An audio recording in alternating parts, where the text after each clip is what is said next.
So let's approach this from the opposite direction then, because if the black pill refers to people who have no hope, they're doom and gloom spreaders, and they won't get on board with the latest train, whatever that is, what is the white pill? What is hope? What can you positively offer to people about things that are actually improving and ways that people can empower themselves to make this world a better place? Well, I don't know if you're going to like my answer, but I have to just be frank. I would ask you to reject that framing altogether. Like, we are in a time in which, and AI helps do this, right? In which we're encouraged to think along preset templates and to embrace them. And so this whole nexus of red pill, black pill, white pill, is a dumb superimposition on our thought process. It's as bad as conspiracy theorist or anti-vaxxer, right? Because it asks us to be punished for a certain line of inquiry, or to punish ourselves in advance, or, oh, I don't want to raise that because then I'll be, in the black pill camp, or in the, blue pill camp, or a normie or a non-normie. And, I just, like, our enemies want us to be dumb, right? They want us to stop critical thinking. They want us to not have high quality debate, civil debate, which is the best and most productive kind of debate. They want us to divide into stupid tribes. And I just see, like, one set of stupid tribes, vax versus unvax, say, is like out the window. Ukraine flag versus no Ukraine flag is out the window. And now it's like, oh, let's carve up the new, power structure in the following stupid way, or the new in kids and out kids, at the high school cafeteria tables in a new way. So I'm just always going to reject that, and I'm always going to say, like, what are we talking about? What are the merits? What's the evidence, right? But if you want to say, what am I hopeful about? That's part of why I'm not even engaging with this black pill thing, because I've been called so many names and all of them are nonsense, right? It's nonsense that I was a conspiracy theorist. It's nonsense that I was an anti-vaxxer, although maybe now it's true. It's nonsense that I was a Trumper. It's nonsense that I was a, whatever, people who say I'm a deep state operative, like, that's nonsense and false and defamatory. It's all nonsense, right? And I know I'm over the target because I read a lot of history, and people like Martin Luther King and Walt Whitman get called so many names until history kind of settles on the fact that they were right all along, largely. So,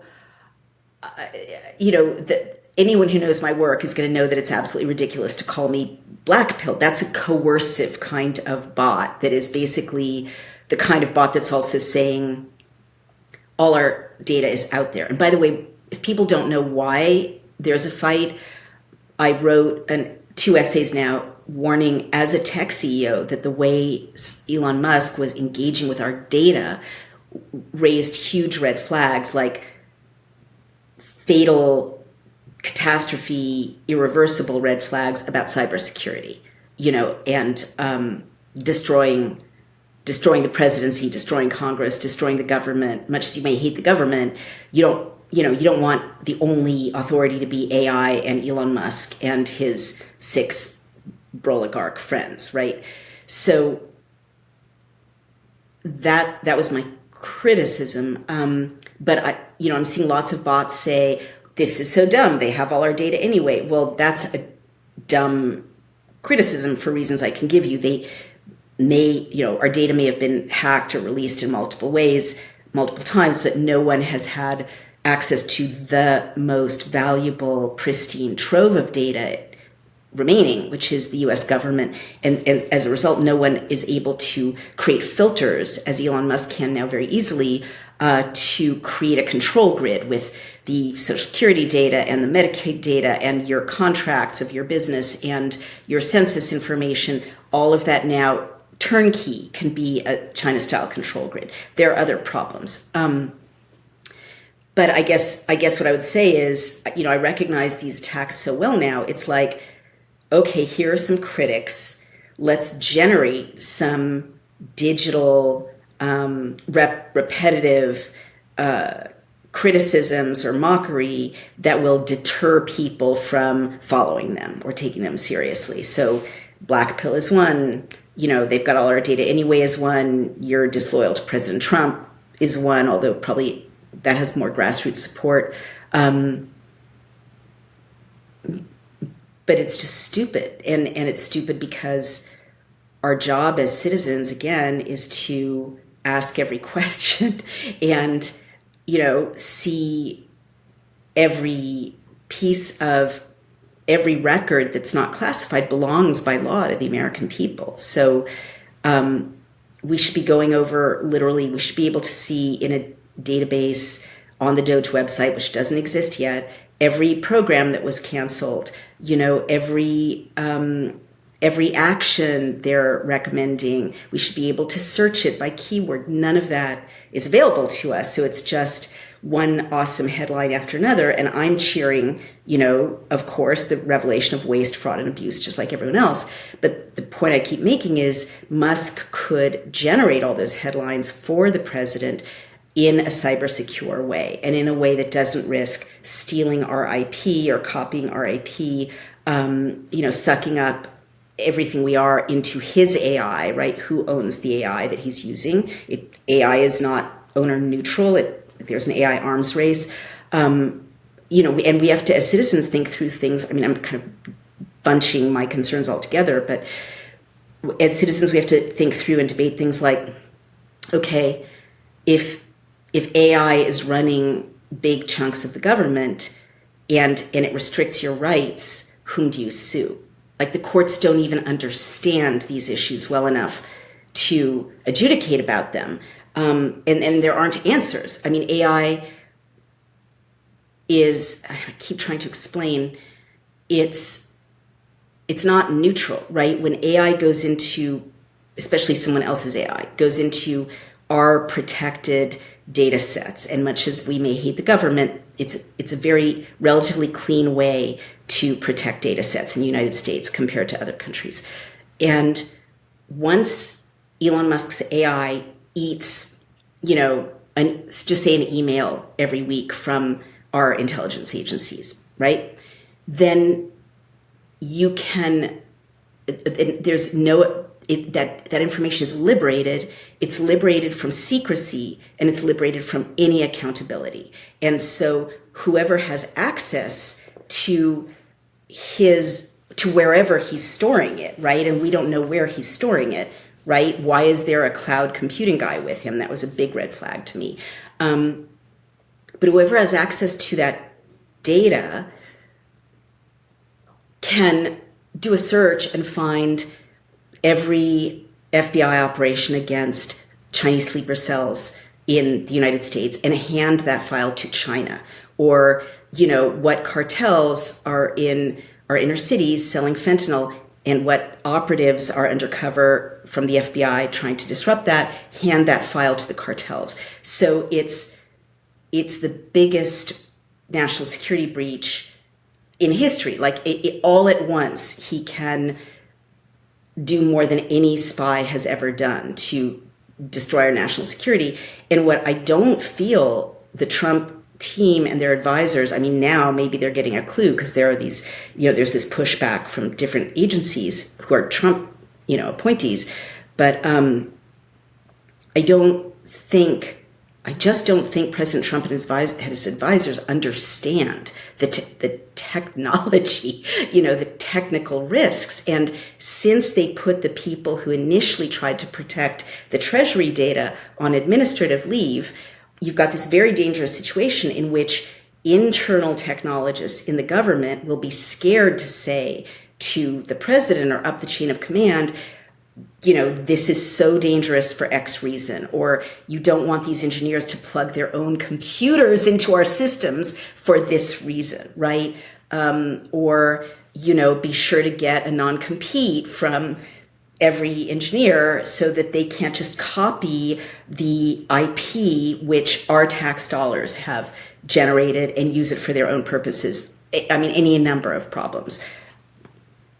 You're a very good listener, so I just keep babbling on about what my concerns are. You have raised so many important points there, but I mean, just on that latter point alone, as someone who has been talking about technocracy for 15 years now, I never expected that it would arrive in such a blatant fashion and be welcomed with open arms by so many people.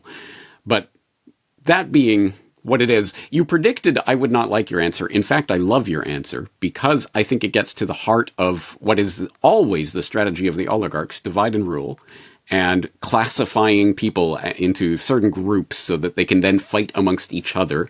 And what better system could possibly result from that than a self-sorting system where people, oh, I'm black pill, I'm red pill, I'm white pill, I'm blue pill. Okay, great. Take the rainbow pill. But how about we concentrate on where power actually lies in society? And clearly, in this day and age, power lies in the technocrats and would-be technological oligarchs. And on that note, of course, you did make reference to Daily Clout. Tell people what Daily Clout is and what you do there. Thank you. It's very exciting. Because I was a political consultant, I saw that laws were written, lobbied for, and passed at the federal level, but also at the state level, without the involvement of the citizens, or and with very little ability of the citizens to understand what was going on and have input. And this benefited, special interests, of course, because there were fewer people to satisfy with a given piece of legislation. And also, millions and billions of dollars could be transferred to people's cronies or donors with a clause in a piece of legislation. So this is not how our system is supposed to work. So I realized that the solution had to be digital.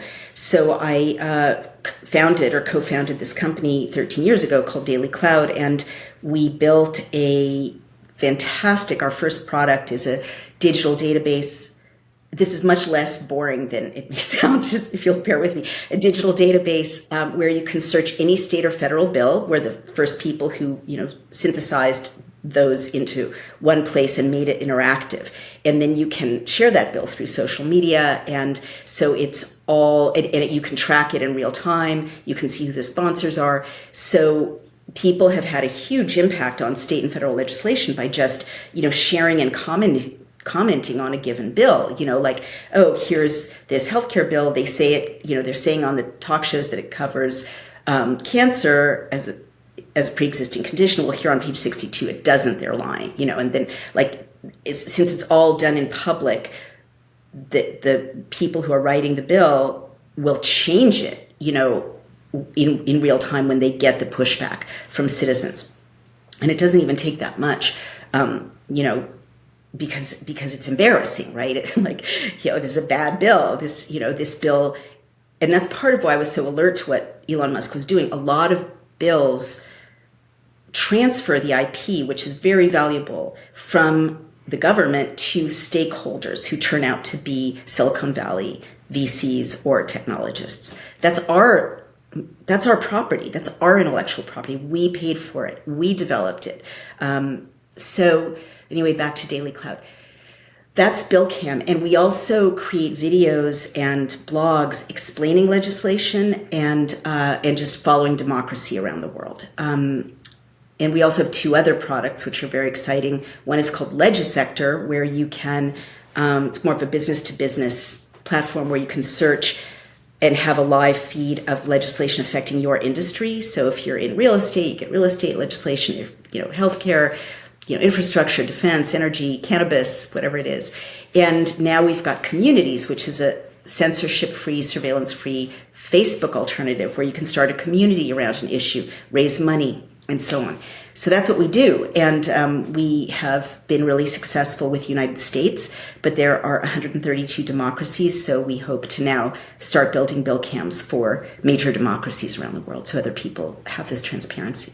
But to be less nerdy for a minute, it's what we do at Daily Clout, which is create code that sorts through vast government data sets and then lift out what we want people to pay attention to, is kind of exactly what Doge is supposed to be doing. And that's why I understood exactly how scary his methodology was. on many levels.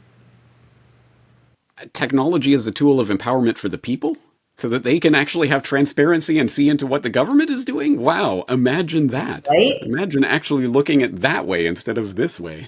Yes. Surveillance state can go both ways. And so that is empowering. I'm glad to hear that. That is a nice, hopeful way to wrap up this conversation. But Naomi, I hope we can talk again in the future about the Pfizer papers and other things that you've been working on.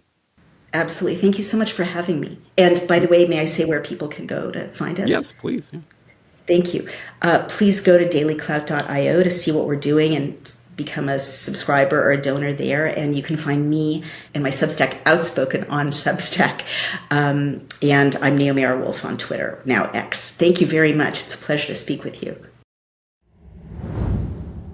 All right, friends, that is Naomi Wolf's response to this question. And as I say, I do like that answer. I think it is a good answer to the question because, yes, it is the age-old divide and rule tactic to get people to categorize, classify, label, and thus completely dismiss entire sections of the population. I can call you black pill, I can call you blue pill, and then never have to listen to anything you say because you are that thing, is a stupid way of thinking about anything. And it, in fact, is actually only used to prevent us from thinking deeply about subject matter. So, if, after all of this discussion, you are ready to throw the entire black pill, white pill, blue pill, red pill pharmacy in the garbage and never think about it again, I am actually completely supportive of such a decision, to the extent that it hinders people from actually thinking deeply about subjects. Now, conversely, if you want to think of the white pill as personal empowerment, and thinking that, well, what you do and the way that you act in the world is important and that you do have a role to play in the active creation of a better world, rather than as a spectator to some spectacle on some political theater show that's taking place thousands of miles away, well, great. Think of it that way. It doesn't really matter so long as what you are doing is actually activating and becoming an actor in the real world, rather than watching actors on a stage. Anyway, there's a lot of information that has been encoded here today and responses from many different people, and all of the links to all of these people's work will be in the show notes, and I would highly suggest, if anything that you've heard today caught your attention, your interest, if you haven't familiarized yourself with these people's work before, I hope you will do so. I think they all have interesting perspectives to bear on what is taking place around them, and you can call them white pill or whatever pill you want, but maybe we'll just call them human beings who have an interesting perspective that bears listening to. On that note, I think we'll leave this exploration here today, and, well, I'll be back once again next week with another edition of Solutions Watch as we continue going forward, exploring the various ways that we can actually make change in the real world. I hope you'll be there with me for that. I'll have plenty of other content coming forth at CorbettReport.com in the meantime. Thank you for investing your time in this exploration, and I'm looking forward to talking to you again in the near future.